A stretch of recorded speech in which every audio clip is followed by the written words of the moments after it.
Anyways, let's go on. Okay, so please, everybody undock. If you're on a ship or an MP clone, please undock. Control space to stop your ship. We will stay tethered for the beginning of this simply because I'm a filthy criminal and I don't want to die. Yes. Okay, cool. Anyways, first couple things we're going to cover is the user interface layout because or anything like basically that's on your screen. So like all these windows that I've opened, like my local chat, my fleet window, a little map over here, probe or directional scanner, as well as my overview.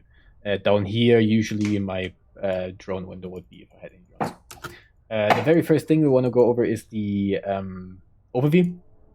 We usually recommend the ZS overview layout to anybody who's new to the game, simply because it's a lot more advanced than the standard stuff that you get from CCP, this general and mining tabs. Like, it's horrible, seriously. So basically, the ZS overview gives you all the tabs that we need for this, but I'll go over them anyways in case you don't have ZS overview. So the very first tab you should have in your overview is a PvP tab. As you can see right now, for me, the PvP tab is completely empty. My PvP tab only shows things that I potentially want to shoot. So things that I potentially want to shoot are neutrals, suspects, criminals. If they're friendly to me, if they're blue to me, if they're my fleet, if they're my corp, it doesn't interest me, so they shouldn't be on my PvP overview. So the very first thing before we go deeper into this, if you are still on the very basic overview, so the only tabs that you have are like general and mining or something, just please put next in the chat. Because otherwise you're gonna have a bad time then. Check, is this better? Yes, way better. Okay, cool. So I assume everybody here has at least ZS overview, if not their own custom overview. Perfect. Okay, so if you still have stuff on your PvP overview, that's fine. It might be stations, might be sun, might be whatever. I personally like to keep it really clean, because for example, in scenario where you're scouting, oftentimes, really many times, you will be trying to hunt something close to a gate. And once you jump into a system and you try to burn back to gate, having a very clean PvP overview that shows you nothing but things you would potentially like to shoot make it way easier to get a successful lock and a successful point in the minimum amount of required time, basically. Because otherwise there might be, you think that it might be disappearing at the bottom of your overview, and then it appears between like two stations and you fumble and click on the station or something by accident. Things happen like that. Apart from that, travel tab, super simple. Should even know why this is here. It should only have, for me, it's only the sun and gates to be able to travel fast, which is also an important part of a scout, kind of like important to be good in your time management, to make sure that you use all the time that you have on trying to find targets, especially in no-sec fleets, because you can only be so fast, and the fleet will be traveling behind you, and if there's like an offshoot that's 2 jumps off and you want to check it, then you got to make sure that for the 6 jumps ahead of that, you got to go a little faster to build up some distance to your fleet that you're basically ahead, and then you can like burn yourself the proper distance that you need to actually check that 2 jump offshoot and then make it back to the main route without slowing the fleet down. Kind of to give you an idea of like time management and why you need a clean travel tab to literally like use as much time that you have as possible, basically. Also have a drones tab. Can be helpful if you fly a scout ship that has guns. Usually scout ships are really small, so the thing that applies best to you are the enemy's drones. So having a drone tab to easily be able to lock up drones and apply maybe a web of fire and your guns to them to kill them as fast as possible and mitigate damage on you can be really helpful. That's why I have it here. You might have something like that in the ZS overview as well. Otherwise, it's really simple to create. Like, you would just click the plus, add a new tab, call it drones, and then you right-click on the tab.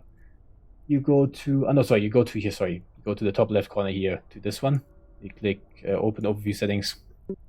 And then here you go to deselect all. So this is a second tab presets. You go to deselect all. And then afterwards, all you basically do is you right-click on this category where it says drones, right-click, select all, and then you do the same thing with fighters, right-click, select all. I didn't have fighters, for example, so I should probably change that. And that's it. So basically, all you have to do, deselect all, then right-click drones, select all, right-click fighters, select all, save, and you're done.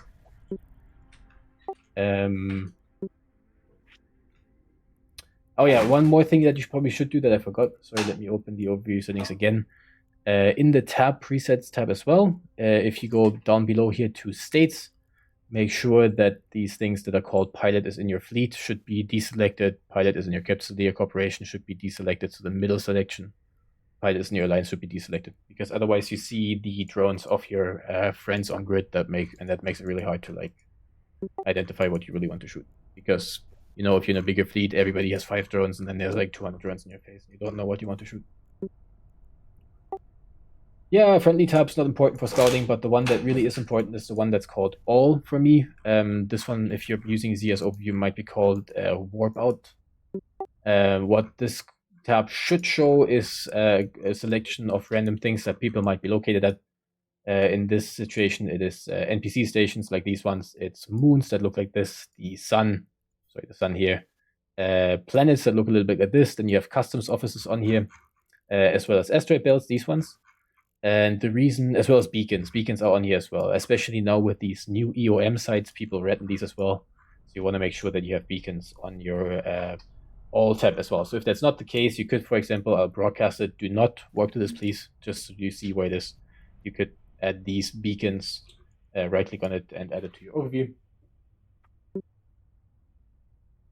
And the reason why you do this is because at one point, we will start trying to descan people down, which is this term where I'm saying like, yeah, I gotta scan people down if you're a scout.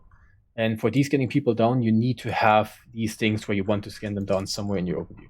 And that's what the warp out tab will function as, is if you're like, okay, I'm looking for, I don't know, an Ishtar, for example, you checked all the other sites and now you're like, okay, I think he's reading a belt. Then you need to have these belts somewhere in one of your overview tabs to be able to scan them down, basically. And that's why you have this tab set up. Okay. The beacons are not in the warp out. How do I add that?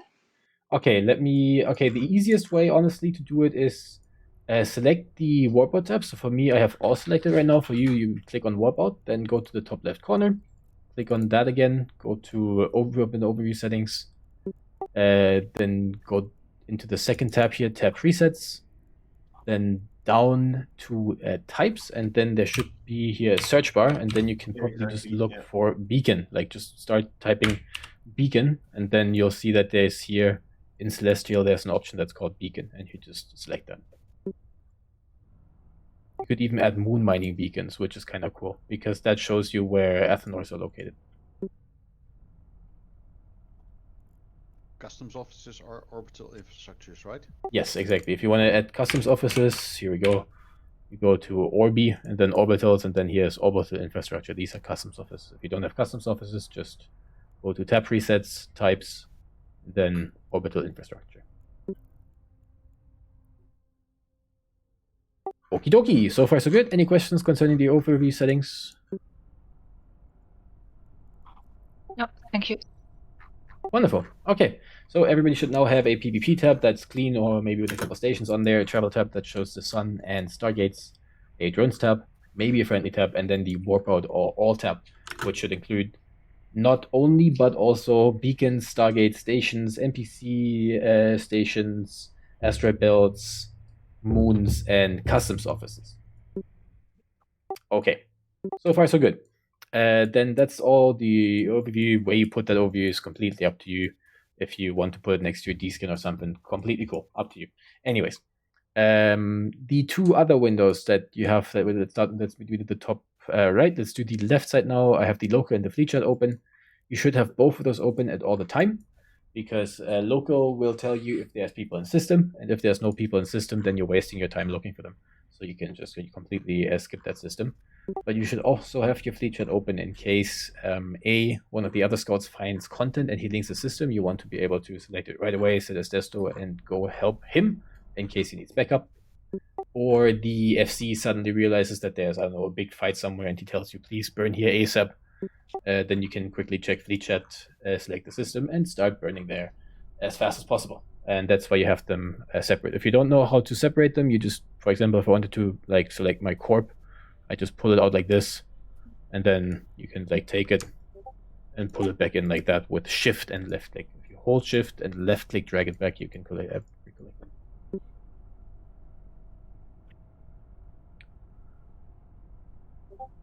Okay. Then next to these two, I have the probe scanner and the directional scanner window. And by default, these can be opened with pressing Alt and D and Alt and P for directional scanner and probe scanner, D and P. But you can also, if you're watching the screen, you can also go down here to scanners, and then on the left you have the probe scanner, on the right you have directional scanner. So for me, if I click on this, you'll see that all it does, it just opens this window and closes it. But if you are new to the game, then chances are it might look something more like this to you, where you have the directional scanner connected to your solar system map, which actually clutters up, as you can see, my screen a lot. I can barely see anything but this. And then my probe scanner window would also naturally be down here. Like it's really awkward in my opinion. So what you can do is you can click up here, this window, and then you can detach the directional scanner and the probe scanner from your solar system map. And from there you can make them as big or as small as you want and put them anywhere on your screen. And the reason why you want to have them there at all time is because your directional scanner is your main, let's call it, weapon of finding people once you are inside of a system. And your probe scanner is really helpful if you are looking for people, for example, in no-sec or in low-sec faction warfare. In both of these, you'll have people at these green things, which are like called anomalies. Basically, the red ones are cosmic signatures. You can't warp to them, but the green ones are ready to warp to, and they're called anomalies. And especially in no-sec, people will be ratting a lot at these anomalies. And in low-sec faction warfare, you will have people sitting inside of what you call complexes. They're called novice, small, medium, large, or open. And then they have a second term, which is outpost, compound, or installation, and stronghold. Stronghold is one as well. And the easiest way to find those is in your probe scanner, and that's why it's helpful to have it open. You can, like, if you don't have much screen real estate, you can make them real nice and small, pull them down like this, and just like, if you really don't have much space, you could put them here, a little smaller like this. Maybe the D scanner a little bigger because you need some range. And then put all this other stuff here, maybe below, make it a little more compact. That's up to you, all up to you. I like to have it a little more open to, see things on first sight. One thing that I forgot to mention before is please make sure that both your all page overview or the warpboard overview, as well as the probe scanner window, are ordered by distance. You can see that is for me already the default. You can see all the stuff that's close is the most open and most upwards, and then if you go further down, everything else goes further away. And the way you do that is really simple. You just click on where it says distance here, and then it goes furthest first or furthest last, depending on how you want it. I like the things to be further close to me at the top on this tab. I don't know why, but it's personal preference. Same with the probe scanner. Just click it, and it will change it. And the reason why that is important is because your directional scanner, only gives you into about a certain range of things. So having things ordered by distance, which correlates to the distance on your directional scanner, makes things a little bit more easy to look through instead of having to scroll through everything and be like, okay, which side is now between 5 and 7 AU where this person is. You can just be like, one look, okay, there's 3 sides, 5 to 7. Let me just scan them through real quick. Okie dokie. So I detach these. You can do that as well, and then afterwards you can close if you have this solar system map still open, just close it. You don't need it anymore. It can go.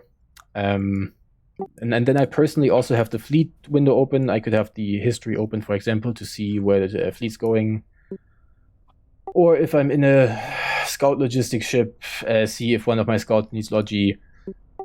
Or maybe I'm looking to warp to someone and have a watch list because I was lazy, then you can go back to my fleet window. It's kind of helpful. Inventory window is kind of helpful. So usually if you open your inventory, it probably looks something more like this big fucking window. You can make this way more compact by drawing it down and then use this little icon to enable the compact mode. And the reason why you even want to have it open is as a scout, you might end up using a lot of drugs, like speed boosters or a quave or a drug that gives you more tank, because after all you're kind of pushing things to the extreme because you're a tiny ship that's trying to hold big ships until the rest of your fleet survives. So you have to go to certain extreme measures to make sure that happens.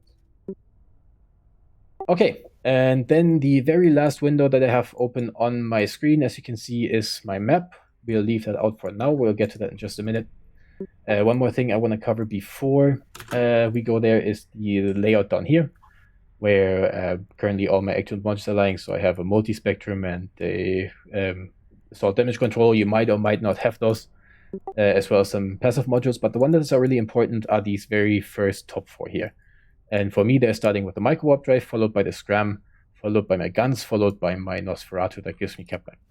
And the reason why those are in that order and the very first module, so lying on F1, F2, F3, and F4, is because as a scout, this is basically your priority. Because the first priority is getting close to your target as fast as possible.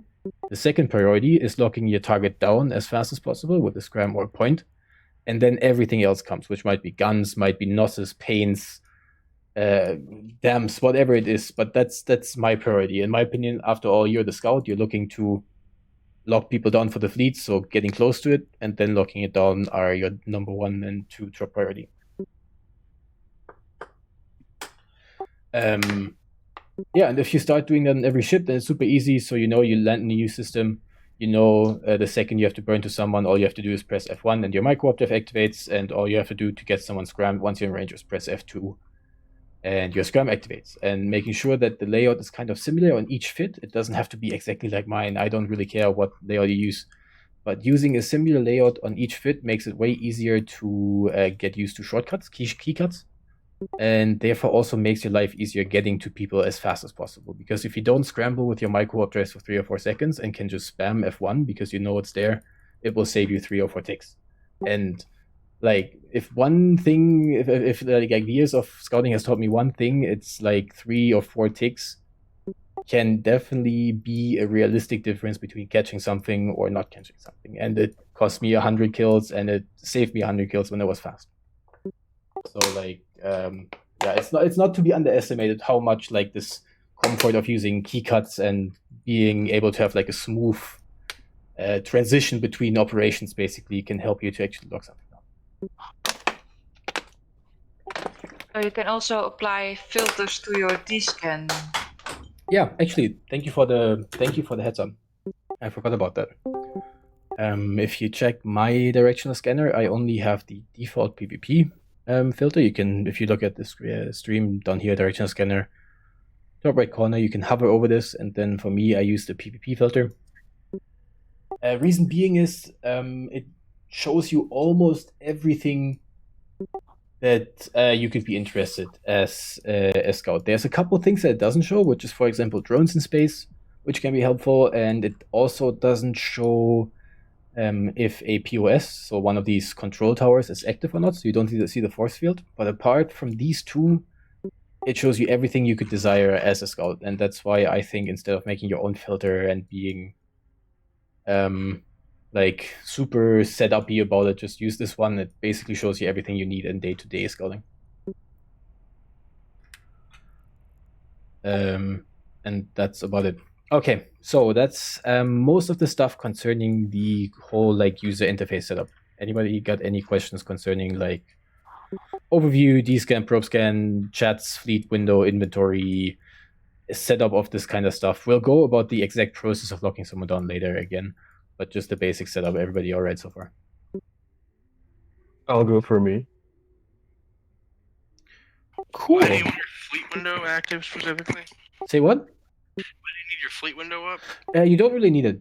Mostly it's, for example, let's pretend there's a mining fleet in the system. I'm in the system with Kai. Kai found the Athanor because he's in a different part of the system and he broadcasts the Athanor for me. Then I can quickly, if I have the fleet history open, or even down here, it shows the last broadcast.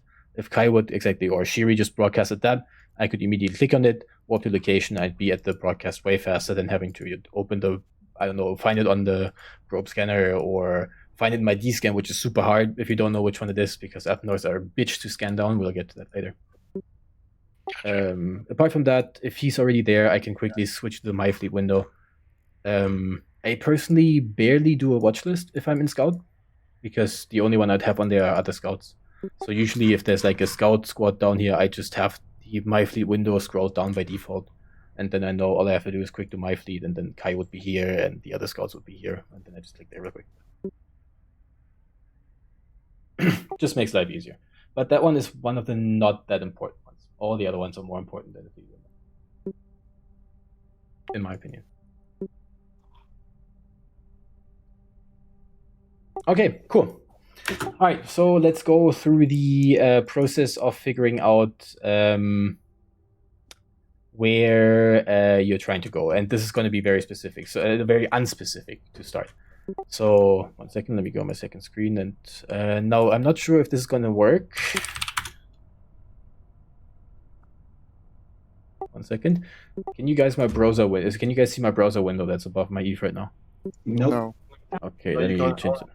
You're I think you not can sharing stream a a game and you desktop. can stream your screen too. Yeah, I need to change. You can disconnect Windows. and then stream again, and then you can pick the window. Exactly, yeah. Yeah, 1 second. It should switch now, Oh, yeah, right? now, yeah. Okay, wonderful. So now I switch to Dotlan. This is a browser tool now, so this is open in my browser. I just Google Dotlan, because I never have the link open. I always do this. I'm lazy. And then, oops, I closed it. And then Dotlan is basically a page that shows you an overview of regions of space in EvE. So, for example, now let's pretend Fleet had a decision to go either to Vale of the Silent or Geminate, which are two no-sec regions. Then you could, for example, now search here for Geminate. Whoa, what did I do? There we go, Geminate. Sorry, I'm clicking push to talk with one hand, so I'm typing really slow.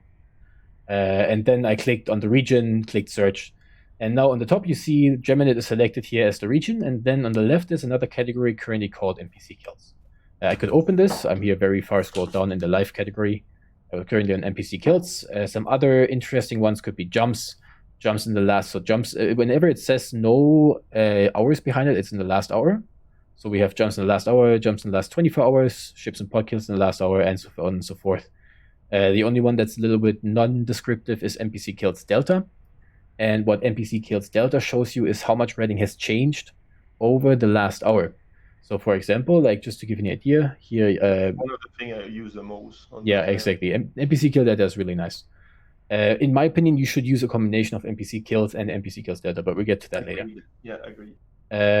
So right now, if you look at the top right corner of Geminate, 9P40 tech F down here, where my mouse is, has 751 red kills. So you know that in the last hour, 751 rats or NPCs, the red triangles basically that you kill if you do PvE stuff, have been killed in that system. If you now go down, select NPC kills delta instead, you'll see that 9P40, that's crazy actually. 9P40 actually has a delta of absolutely 0, which means over the last hour, nothing has changed. So 2 hours ago, 751 red kills have been happened there, and 1 hour ago, 751 red kills have happened there. Nothing has changed. Other systems, now if we go, you can see, for example, LTEC-T up here is minus 189. If we go back to NPC kills, you'll see that LTEC-T currently has 100 red kills, so someone is redding there. But you know that over the last hour, that redding has decreased by 189 red kills. So if you would go 1 hour back in time, there would be almost 300 red kills in LTEC-T. So what this kind of idea gives you is that, for example, if you arrive in LTEC-T, chances are that everybody stopped redding because, it has decreased a lot. But for example, 9P has not changed at all over the last hour, so chances are someone will still be active by the time you're there. Okay, now, oops, close it again. What am I doing? There we go. Let's go back over here, and our objective now is we want to change to Vale of the Silent. That was the other region we wanted to go to. So now we go to Vale of the Silent. We check NPC kills first, and now, as you can probably see, if you compare this to Geminate, where we just were 1 second ago, I'll just open it to show you. This one is a lot more white than Vale of the Silent is. And white basically means there's no redding going on. If there's no redding going on, then chances are no one is there. And if no one's there, then it's a waste of time. Easy, causality. Anyways, if you look at Vale, you can see everything is colored. There's green systems everywhere, which is at least a little bit of redding. And then there's lots of yellow, orange, red.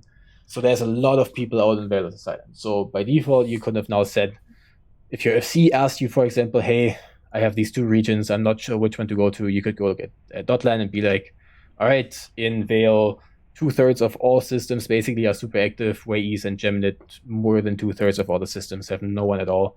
So I think Veil is a better option, for example, just to simulate this conversation. Because that's good for the FC, but also good for you, because after all, we all want to shoot things. Okay, so far so good. So like the things that are interesting for you, NPC kills delta, and maybe if you're, I don't know, if you're looking to camp a pipe or something, jumps could be interesting to you. So you can see, for example, like in Fortec H, 700 people jumped through the system in the last hour, which is more than 10 people going in and out per minute. So there's a huge amount of activity here if you wanted to camp in the system, for example. So this is how you use .land, for example. Now, let's stop this. The one thing to know about .land, which is really important, is .land is delayed by 1 hour. So when .land refreshes, so every 1 hour .land refreshes, so the information you then in your head get up to date is exactly 1 hour old. So if .land refreshes at 15:30 EVE time, then the information that gets updated at 15:30 is from 13:30 to 14:30, I think, or from 14 to 15:30. It definitely 1 hour late. So it's like basically all the information you're getting is at least 1 hour, if not 2 hours late. And that's why the in-game map comes into play. So I will be stopping to share this and going back to my EvE window. There we go. Let's just switch now. And in the EvE window, the one that I haven't covered yet is the map. I have this right here because I have this nice convenient space here. But if you don't have that much space, It's you still on can... .land. Oh, still on .land? Okay, 1 sec. Yeah.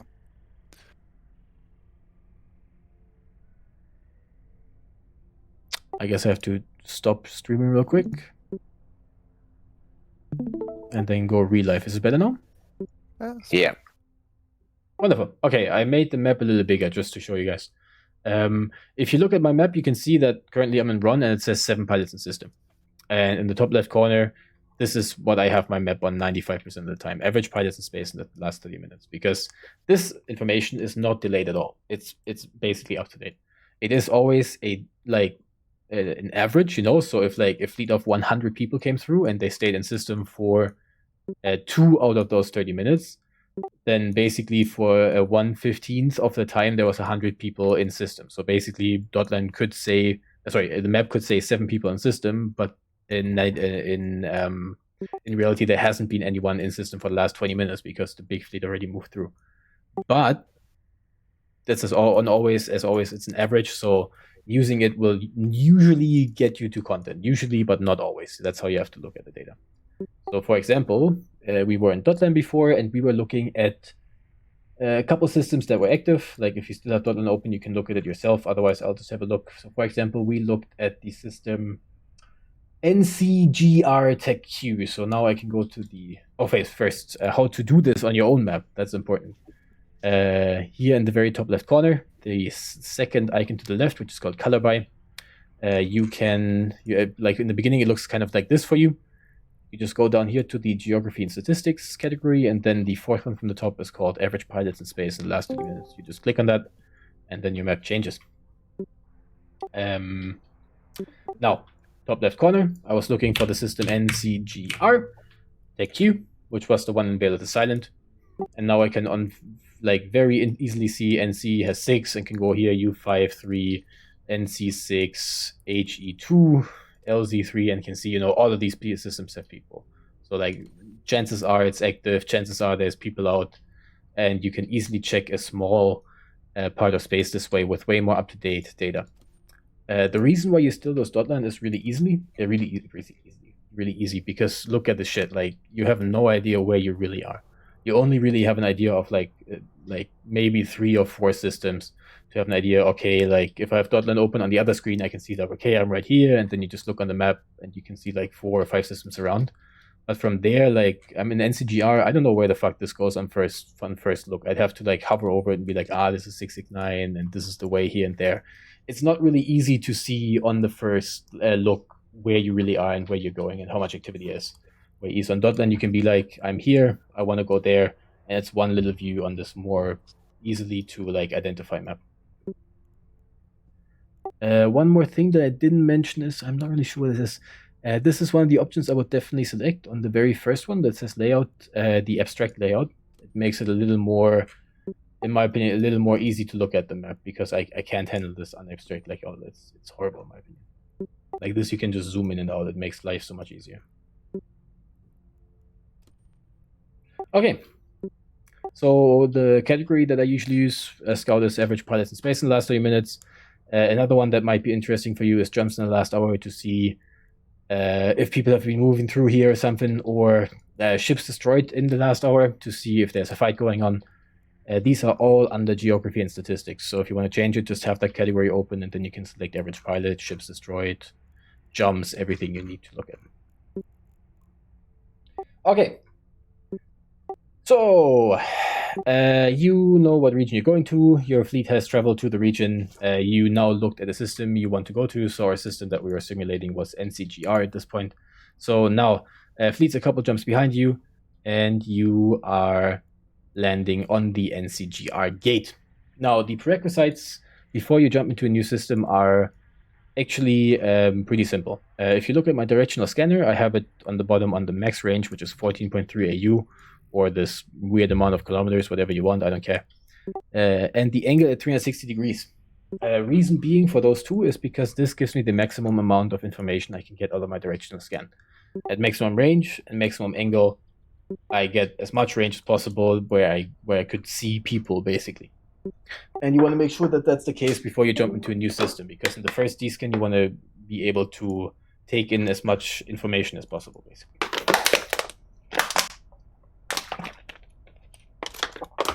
So, you jump the gate. The first thing you do is check local, figure out if there's people. If there's people, the first thing you do is press your D-scan once. And if you press your D-scan and you see a ship that you're interested in, so that could be a miner, could be a Vetmec doing PvP stuff, could be an Ishtar, a Redding, or a Gila.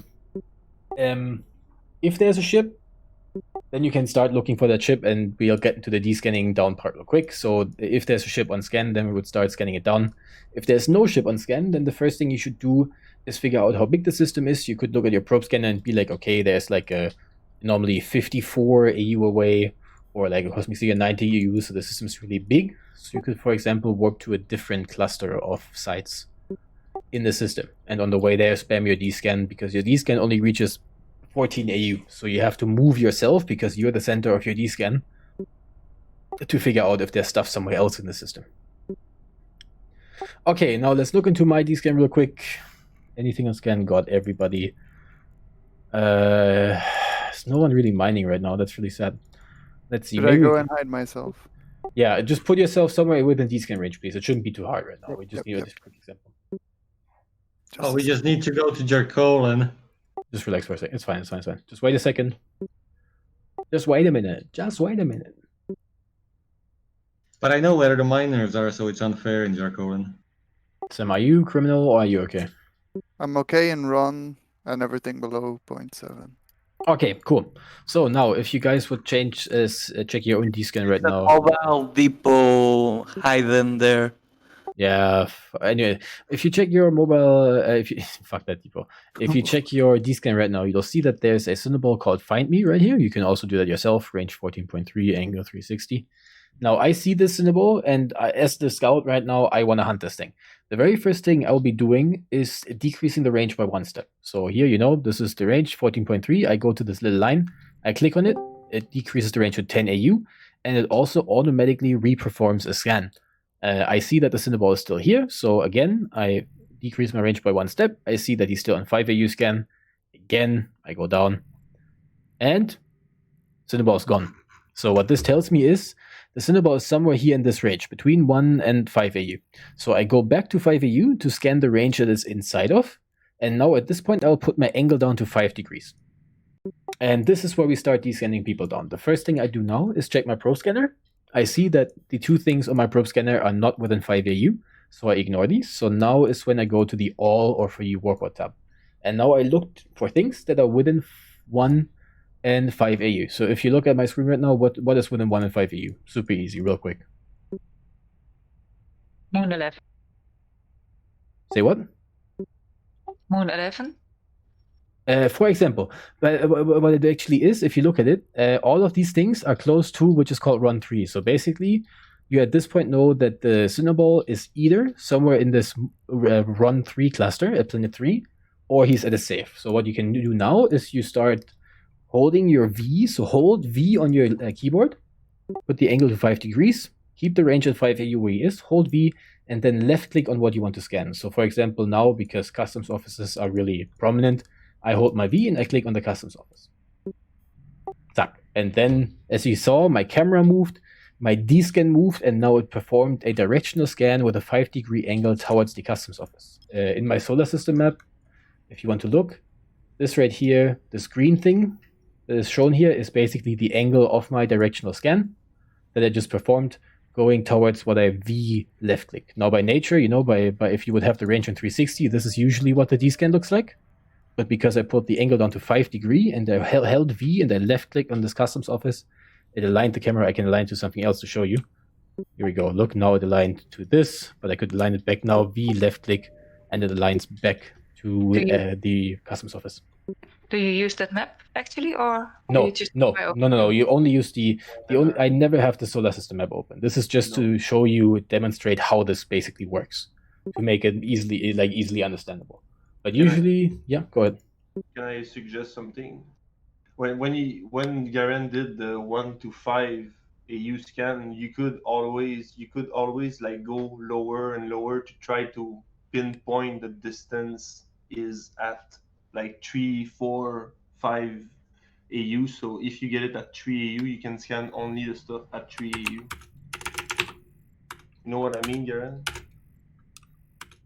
Yeah, you can type it manually. You mean instead of Yeah, exactly. I'm showing that stream right now.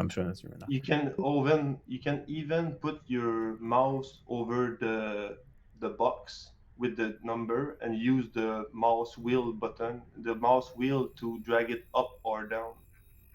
Exactly like this, yeah.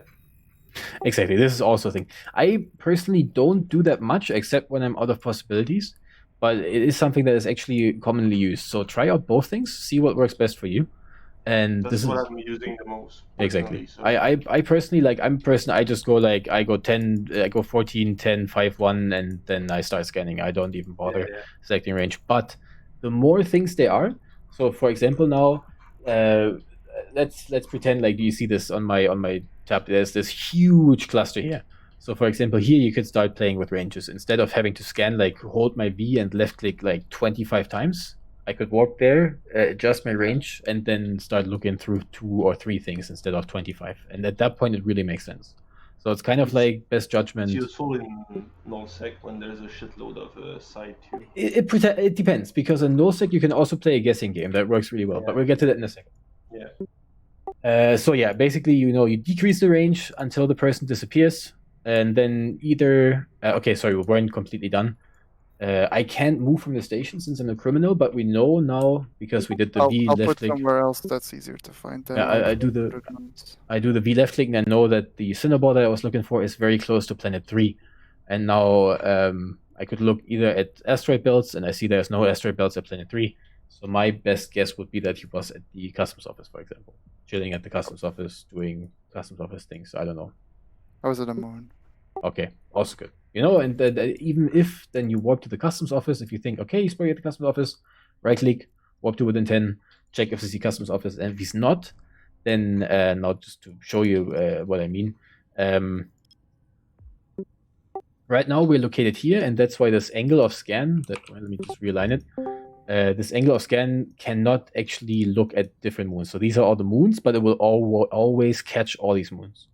But for example, if we now relocate it to the customs office, which is right here in the middle, right here is the customs office. If we warped here and we would then do a 5-degree scan that comes from here and goes to like one of the moons here or one of the moons there, you would be able to see that easily because you are the center of your D-scan. And since you change position to something that is very close to the object you're trying to scan, the angular scan will now give you way more information than from this, angle where we're now 5 AU away and can't actually scan each moon.